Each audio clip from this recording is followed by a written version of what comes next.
If you're returning to the channel, welcome back.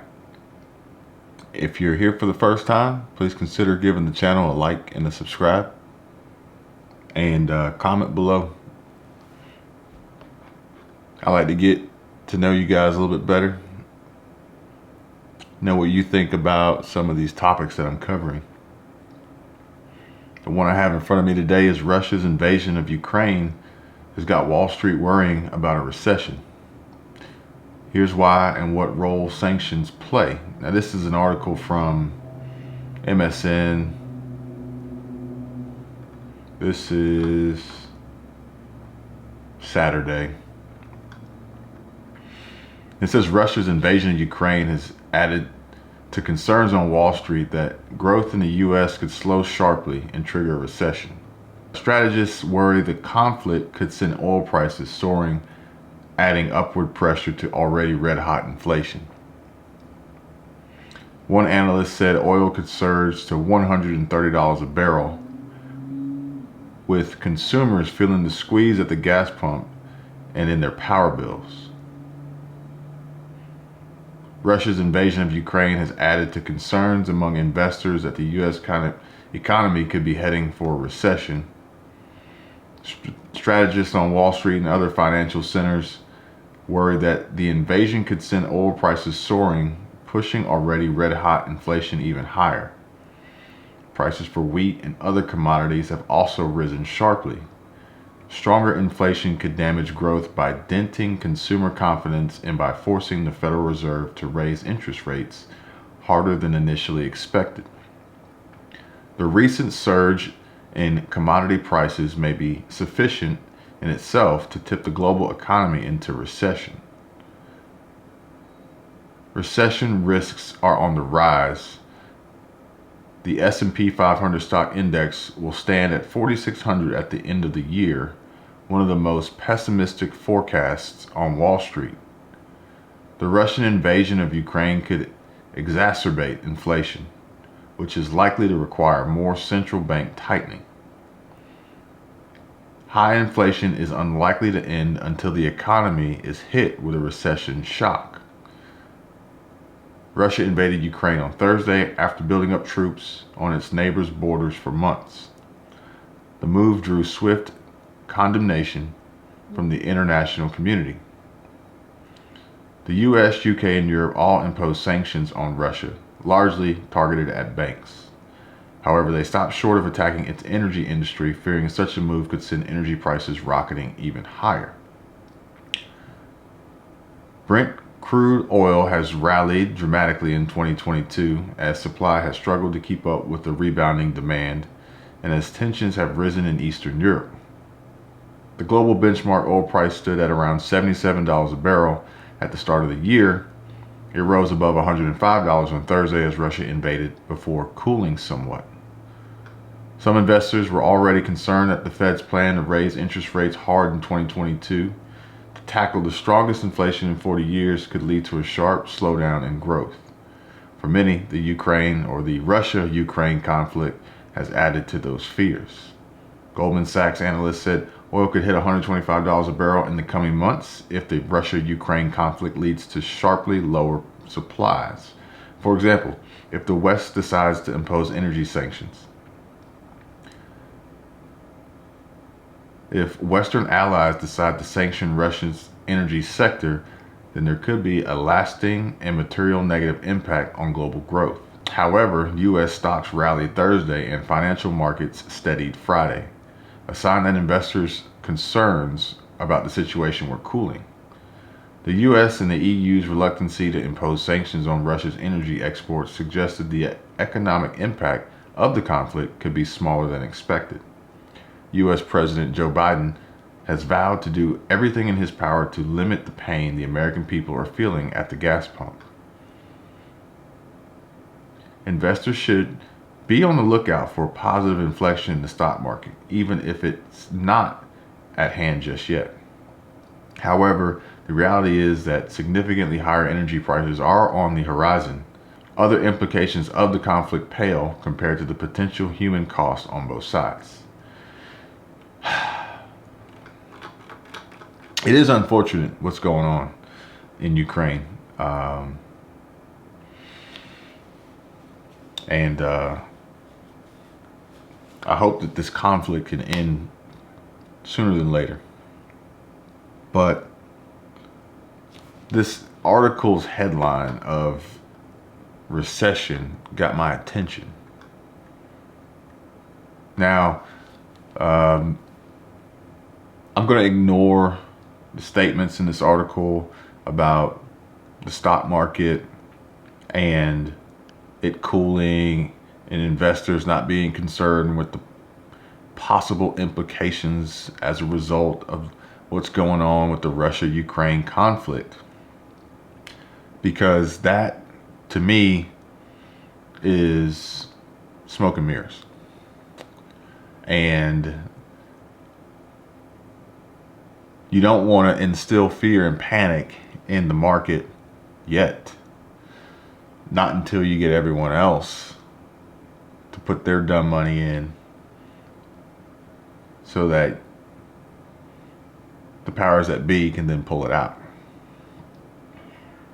Now, I want to talk about the recession or possibility of a recession, because it is a realistic possibility. It's almost a need in some sectors, in some markets. Like, for instance, let's just say automotive. If there were a recession and the sudden demand for new, higher priced, expensive vehicles were to drastically decline, then manufacturers could slowly get caught back up to production, and dealerships across the country could get caught back up to inventory.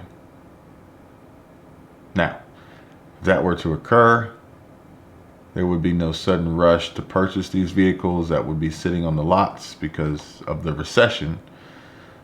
But it is one of our best possible scenarios at possibly trying to return some form of order and normalcy to supply. It could happen at a grocery store. I know there are many out there that are prepared. Their pantries are full. They've prepped. They continuously prep. They cycle through to make sure that their food stockpile doesn't go to waste due to expiration. So there are some that are prepared for the worst. And, through dollar cost averaging, basically, the stockpile of food and supplies that they have is cheaper because, they were buying it over time at lower prices, as now the prices are higher. So you got to average that cost. But if we were to have a recession, then you would see a slowdown in sales activity. You'd see a slowdown in demand all across the board, which would allow grocery stores to potentially stock back up, get back up to regular inventory levels, surplus levels. But with that comes the other possible negative side of the recession, being that in a recession, these corporations, these manufacturers, distributors, these vendors, they wouldn't have the need for the employee staff to boost things back up to pre-pandemic levels. So is the recession really the answer?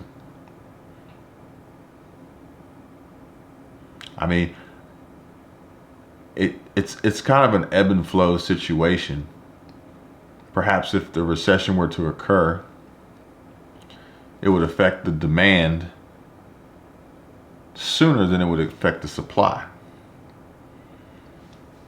In a perfect scenario, as the supply began to reach back up to the level of demand, we would see a bounce back or turnaround in the economy, pulling us out of the recession. Basically, what I'm saying is if there was a pause, perhaps, I could just kind of cool everything down, cool everybody down, so it's not so crazy anymore. It would allow time for inventory levels and supply to catch up to demand. The only reason why oil could surge to $130 a barrel is because there would be a demand for oil. But if this conflict forced sanctions on energy from Russia, but there was a recession while that occurred, they could put whatever price they want on oil. No one would need it. They wouldn't need it in the quantities and in the volumes that they need it or consume it now.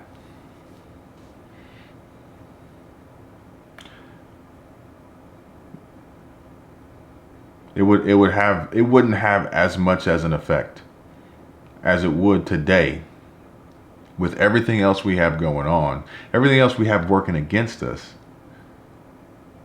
If oil were to shoot up to $130 a barrel, it would, if it did that, it would be devastating. But those who can do, and there'll be a large population out there that they would complain about it, but guess what? They're going to continuously fill up their Navigators, their Escalades, their Range Rovers, their Bentleys, their Lamborghinis. They'll fill them up, no matter. It's a talking point. For them, more than likely, they've got multiple businesses under their belt. These are just parts of doing business. These are costs of goods sold. They needed a reason to offset their income anyway.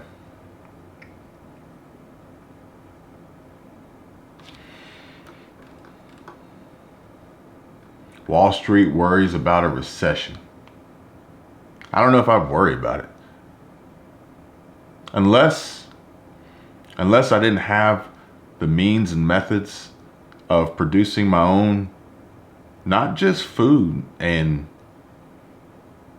water, but my own income. Because if a recession hits, it hits an employer. That trickles down to the employees. And that equals no more paychecks.